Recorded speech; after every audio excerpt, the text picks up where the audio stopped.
ఒక మారుమూల గ్రామం.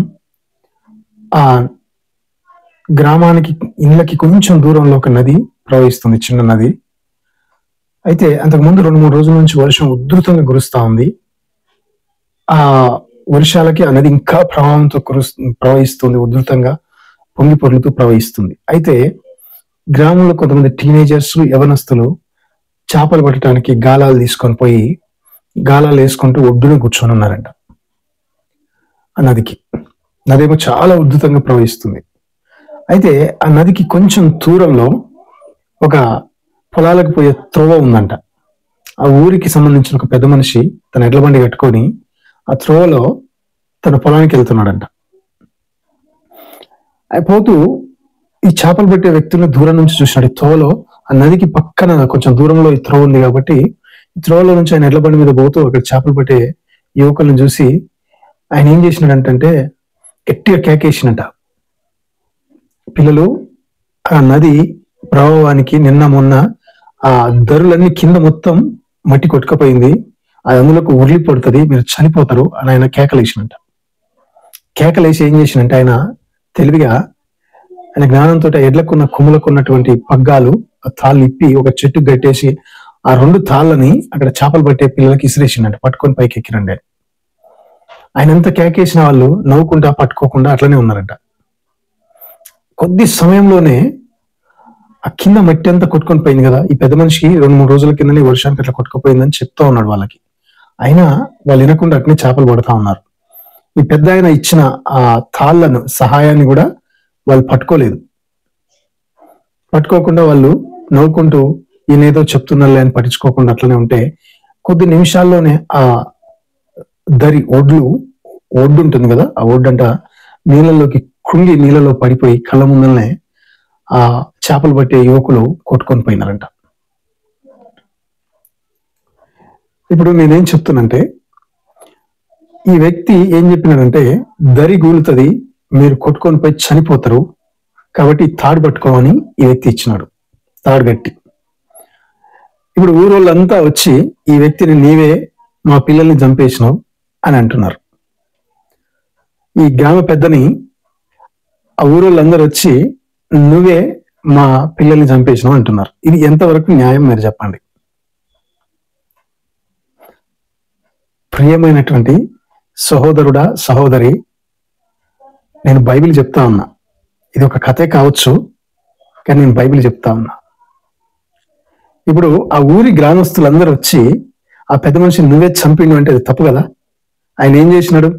మీరు ప్రమాదంలో ఉన్నారు, నేను ఇచ్చే సహాయాన్ని తీసుకొని మీరు బయటికి వస్తే బ్రతుకుతారు, లేకపోతే చనిపోతారని ఆయన చెప్తా ఉన్నాడు, ఆ ఊరి పెద్ద. కానీ గ్రామస్తులు ఏమంటున్నారంటే, నీవే మా పిల్లల్ని చంపినావు అంటున్నారు. ఎవరిది నిజం చెప్పండి? ఈరోజు కొంతమంది మనుషులు అలాగే ఉన్నారు. యేసు ప్రభుల వారు ఈ లోకానికి వచ్చి మీరు పాపంలో ఉన్నారు, చనిపోతారు, నన్ను విశ్వసించండి, నన్ను విశ్వసించితే మీ పాపాలు పోతాయని దేవుడు ఈ లోకానికి చెప్తే, లోకంలో మనుషులు ఏమంటున్నారంటే, నేను నమ్ముకోకపోతే మేము చచ్చిపోతాము, మమ్మల్ని నరకం వేస్తావా అనేటువంటి మాటలు. యేసు ప్రభు అంట నమ్ముకోకపోతే మనుషులను తీసుకుపోయి నరకం వేస్తాడు, ఈయనేం దేవుడు అనేటువంటి మాటలు యేసు ప్రభు మీద చెప్తా ఉన్నారు.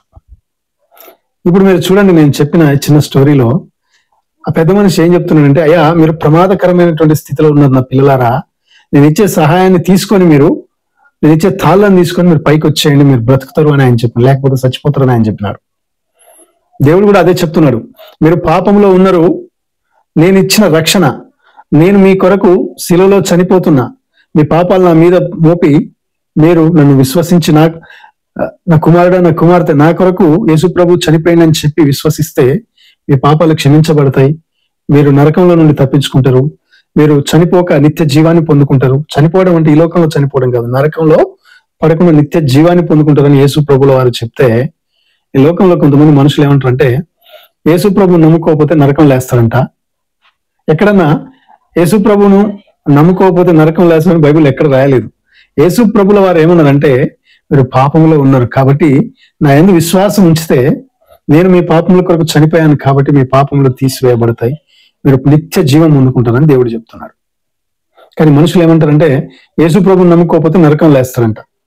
ఇప్పుడు నీ తల్లి నీ తండ్రి నిన్ను ప్రేమిస్తున్నారు, నీవు వాళ్ళ మాట వినకపోతే వాళ్ళు నిన్ను చంపేస్తారా? కాదు కదా. నీ గురించి వేదన పడతారు, బాధపడతారు. నా కుమారుడు మంచి మార్గంలో నడవాలని తాపత్రయపడతారు. అలాంటిది పరలోకపు తండ్రి నిన్ను ప్రేమించి నీ కోసం సమస్తాన్ని చేసిన నీ దేవుడు నువ్వు చావాలని ఎట్లా కోరుకుంటాడు? ఎప్పుడు కోరుకోడు. ఆయన ఎప్పుడు కూడా నువ్వు బాగుండాలా, నువ్వు నిత్య జీవం పొందుకోవాలా, నువ్వు నరకంలో పడకూడదు అనేది ఆయన ఉద్దేశం. కాబట్టి ఆయన మీ కోసం మన కోసం వచ్చి ఆయన శిలువలో మరణించినాడు. ఆయన అదే చెప్తున్నా, కుమారుడా నా కుమార్తె నేను ఇచ్చిన సహాయం ఉంది, అది నువ్వు పొందుకో, అది నువ్వు తీసుకుని ఆ రక్షణను తీసుకుంటే నువ్వు నరకంలో పడకుండా నిత్య జీవంలోకి ప్రవేశిస్తావని చెప్తున్నాడు. ప్రియమైనటువంటి దేవుని బిడ్డలారా, మీరు ఎవరైనా స్వార్థ చెప్పాలనుకుంటే ఈ రోజుల్లో బయటికి వెళ్ళి స్వార్థ చెప్పే టైం లేకపోతే ఇలాంటి మెసేజ్లను ఇతరులకు షేర్ చేయండి, మీ స్నేహితులకు, వాళ్ళకి. స్వార్థ అంటే ఈ లోకానికి శుభవార్త. ఈ లోకానికి శుభవార్త ఏంటంటే, ఇప్పుడు ఉదాహరణకి ఒక వ్యక్తికి ఒక రోగం ఉందంటే, తగ్గిపోయిందంటే అది ఆయనకు శుభవార్త కదా. శుభవార్తలు అందరికి ఒకటే ఉండకపోవచ్చు. ఒక ఆయనకి బీపీ ఉంటే బీపీ తగ్గిపోతే, బీపీ కంట్రోల్లో ఉంటే దానికి శుభవార్త. పిల్లలు లేని వాళ్ళకి పిల్లలు కలిగితే అది శుభవార్త. వాళ్ళకి ఉద్యోగం లేని వానికి ఉద్యోగం వస్తే అది శుభవార్త. కానీ ఈ ప్రపంచంలో ఉన్న ప్రతి ఒక్కరికి శుభవార్త ఏంటంటే యేసుక్రీస్తు ఈ భూమి మీదకి రావడం. ఎందుకు అంటే మనుషులందరూ పాపము చేసి పరలోకంలోకి వెళ్ళలేకపోతున్నారు కాబట్టి మనుషులందరి కొరకు ఆయన ఈ భూమి మీద చనిపోవడానికి వచ్చినాడు. కాబట్టి మన పాపములన్నీ ఆయన మోసినాడు.